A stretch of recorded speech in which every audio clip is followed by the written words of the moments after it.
오늘은 하나 되는 공동체라는 주제를 가지고 우리 함께 말씀을 살펴보고자 합니다. 세상의 모든 조직에는 모든 조직들의 중심에는 그 조직을 움직이는 힘이 있습니다. 그것은 사람일 수도 있고 어떤 이념일 수도 있고 또 물질일 수도 있습니다. 이러한 요소를 통해 조직이 하나로 움직이게 됩니다. 이것은 조직을 구성하고 또 이끌어 가는데 아주 중요한 역할을 하는 것이기도 합니다. 이 같은 요소가 오늘 본문에도 언급되어지고 있음을 살펴볼 수 있습니다. 오늘 본문은 각 지파별로 진을 편성할 것을 전하고 있습니다. 이것은 이스라엘이 흩어지지 않게 하기 위한 하나님의 뜻이었습니다. 그래서 하나님은 이스라엘 백성을 하나로 모으기로 하십니다. 이스라엘 백성을 하나로 모을 때 그 중심이 되는 것이 무엇인가요?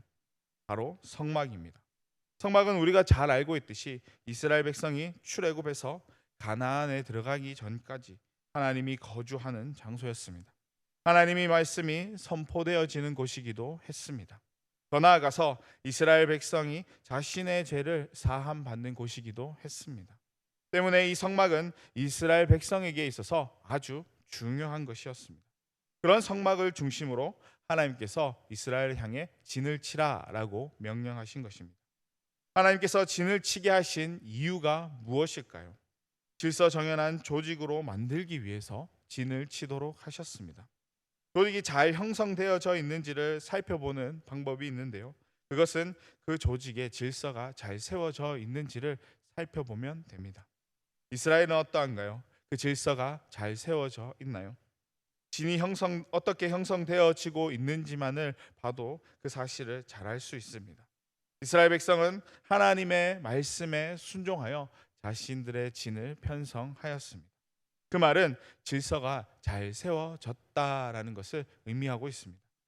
하나님은 이스라엘 백성을 향해 성막을 중심으로 동서남북으로 나누어 진을 치게 하십니다. 그리고 세 개의 지파가 동서남북으로 나뉘어져서 진을 칠 수 있도록 명령하십니다. 동쪽은 유다, 남쪽은 루벤, 서쪽은 에브라임, 북쪽은 단을 중심으로 그들이 진을 칠 수 있도록 하셨습니다. 이렇게 진을 치게 하신 이유는 이스라엘이 성막 중심으로 모이고 또 성막을 지킬 수 있도록 하신 것입니다. 이로써 견고하게 잘 갖추어진 군대의 진이 형성되었습니다. 이 모든 것이 하나님의 말씀으로 이루어진 것입니다. 이렇게 잘 갖추어진 진이라고 할지라도 어느 누구도 생각하지 못했을 것입니다. 왜죠? 그들은 애굽에서 군사 훈련을 받기는커녕 노동만 행했던 자들이었기 때문입니다. 군사 훈련도 받아본 적이 없던 자들이 이렇게 잘 갖추어진 진을 형성할 것이라고는 그들조차도 상상하지 못했을 것입니다.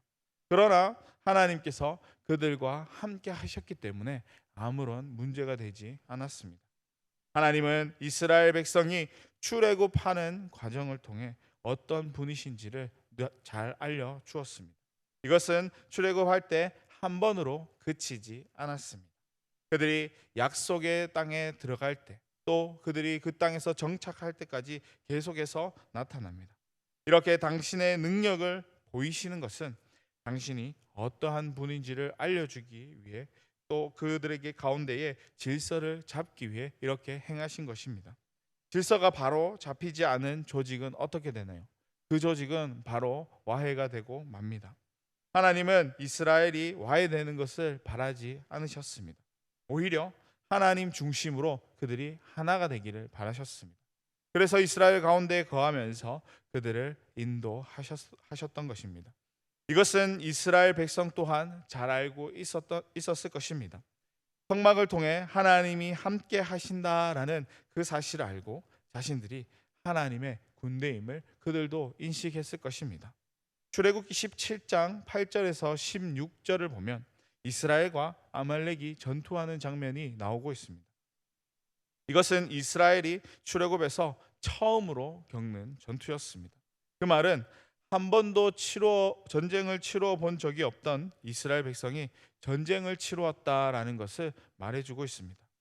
아말렉과의 전쟁은 어떻게 되었나요? 이스라엘의 승리로 끝이 났습니다. 어떻게 그들이 승리를 할 수 있었을까요? 사실 아말렉은 에서의 후손으로서 전투에 능한 자들이었습니다. 그런 자들이 군사 훈련도 받지 못한 이스라엘에게 패배한다라는 것은 상상도 할 수 없는 것이었습니다. 그런데 그들이 전쟁에서 패하고 마는데요.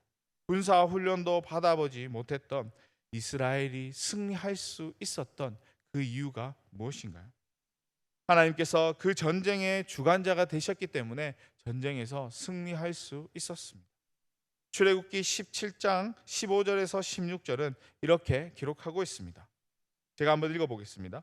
모세가 제단을 쌓고 그 이름을 여호와 니시라 하고 이르되 여호와께서 맹세하시기를 여호와가 아말렉과 더불어 대대로 싸우리라 하셨다 하였더라. 아멘. 하나님께서 아말렉을 대적해 싸우심으로 그 싸움을 이길 수 있었던 것입니다. 그래서 모세는 그곳을 여호와 니시라고 불렀습니다.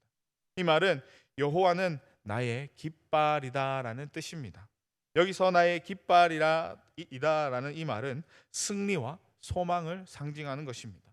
하나님께서 아말렉과의 전쟁에서 승리케 하셨다라는 것을 전하기 위해 제단을 쌓고 여호와 니시라고 고백한 것입니다. 기억해야 할 것은 하나님께서 그 전쟁의 주관자가 되셨다라는 사실입니다. 아말렉과의 전투 후에 하나님은 이제 본격적으로 이스라엘 백성을 당신의 군대로 부르십니다. 그리고 그들에게 진을 편성하도록 하십니다. 이스라엘이 스스로 전쟁을 치르면서 나아가라라는 그러한 의미가 아닙니다. 여전히 하나님은 그들과 함께 하고 계십니다. 여전히 그들의 인도자가 되어 주십니다. 그런 하나님께서 이스라엘이 더 견고한 체계를 갖출 수 있도록 하신 것입니다. 이것은 하나님께서 택하신 하나님의 백성이 하나로 움직일 수 있도록 만드신 것입니다. 오늘 본문을 보면 조직 체계를 이루는 데 있어서 중심되는 요소가 무엇인지를 말해주고 있습니다. 그리고 잘 갖추어진 조직에는 온전한 질서가 세워져 있어야만 훌륭한 조직을 이루며 또 그 조직을 세워갈 수 있다라는 것을 보여주고 있습니다. 하나님은 당신을 통해서 이 일을 행하도록 하셨습니다. 또 당신의 백성이 이 일에 순종하며 나아갈 수 있도록 그들 가운데 질서를 세워주셨습니다. 구약시대에 하나님이 택한 백성은 이스라엘 백성들이었습니다. 그러나 지금은 다릅니다. 지금은 모든 백성을 하나님께서 당신의 백성으로 부르십니다. 그리고 당신의 군대로 삼으십니다. 구약시대 성막을 중심으로 진을 형성하게 하셨듯이 오늘날 성막 대신 교회를 세우시고 우리를 부르십니다. 그리고 우리를 당신의 군대로 삼으십니다. 세상 속에 하나님의 자녀로 살아가면서 또 겪게 될 이 영적 전쟁에서 승리할 수 있도록 우리를 하나님의 군대로 삼으신 것입니다. 그 중심에는 하나님이 계십니다. 때문에 교회는 세상과 달리 하나님의 뜻을 따라 하나됨으로 나아갈 수 있어야 합니다. 그래야만이 하나님의 뜻을 온전히 세울 수 있기 때문입니다. 또 하나님의 뜻을 따라 하나가 되며 나아갈 때에 교회가 든든하게 세워진다라는 그 사실을 기억할 수 있기를 바랍니다. 그렇게 우리가 하나님의 뜻을 하나됨으로 바로 세워서 나아갈 때 하나님께서 주시는 그 축복도 온전히 누리는 그러한 교회 또 우리의 삶이 될 수 있을 것입니다. 무엇보다도 이 사실을 기억하시고 우리 교회가 하나님의 뜻을 따라 한 공동체로 세워지는 그러한 공동체 모습이 될 수 있길 소망합니다. 우리의 공동체를 통해서 또 하나님의 일들을 바로 이루어가게 하시고 또 우리의 삶이 또 우리의 신앙이 또 하나님 앞에 온전하게 질서가 세워지고 또 체계가 잡혀진 그러한 신앙의 삶으로 살아갈 수 있게 될 것입니다. 거기서 그치는 것이 아니라 또 영적으로 동일하게 성장을 경험하게 될 것입니다.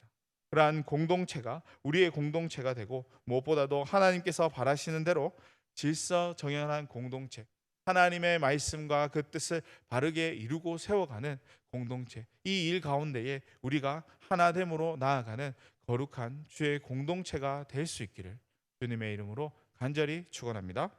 아멘. 기도하겠습니다.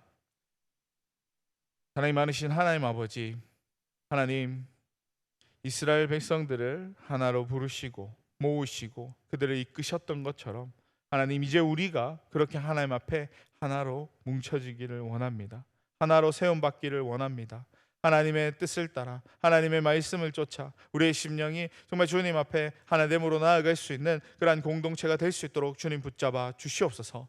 하나님, 또 온전한 하나님의 뜻을 이루어가고 또 무엇보다도 우리의 신앙이 주님 안에서 정말 온전히 성장함으로 또 하나님의 말씀을 잘 지켜 하나님 모든 것들을 잘 이루며 나아갈 수 있는 거룩한 주의 자녀들의 삶이 될 수 있도록 주님 붙잡아 주시옵소서. 모든 가정 가운데 내가 아니라 하나님이 중심이 되게 하여 주시고 하나님을 바라며 하나님께로 나아가기에 부족함이 없는 우리의 삶이 될 수 있도록 주님께서 붙잡으시고 함께하여 주시옵소서. 이를 통하여서 하나님께서 주시는 그 은혜를 온전히 받아 누리기에 부족함이 없는 우리의 삶이 되게 하여 주시고 우리가 더욱이 열심으로 또 맡겨진 그 사명 하나하나 잘 감당하며 나아가는 주의 자녀들의 삶이 될 수 있도록 주님 허락해 주시옵소서. 감사드립니다. 거룩하신 예수님의 이름으로 기도드리옵나이다. 아멘.